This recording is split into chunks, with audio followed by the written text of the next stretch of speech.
réapproprier son temps de travail, c'est l'un des enjeux forts de la QVT demain. Personne n'a jamais démissionné d'une entreprise parce que le bureau n'était pas sympathique.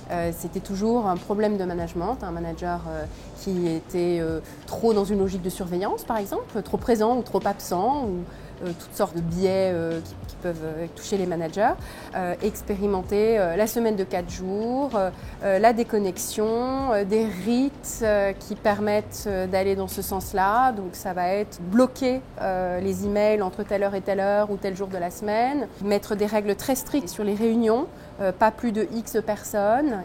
Il y a la règle des 2 pizzas qui est très courante dans des entreprises américaines de la tech. C'est l'idée qu'il ne devrait pas y avoir plus de personnes présentes dans une réunion que de personnes qui peuvent partager ensemble 2 pizzas. Donc c'est-à-dire 8-10 personnes maximum. Et si on est au-delà, c'est qu'il y a des personnes qui ne sont pas concernées au premier chef par le sujet de la réunion.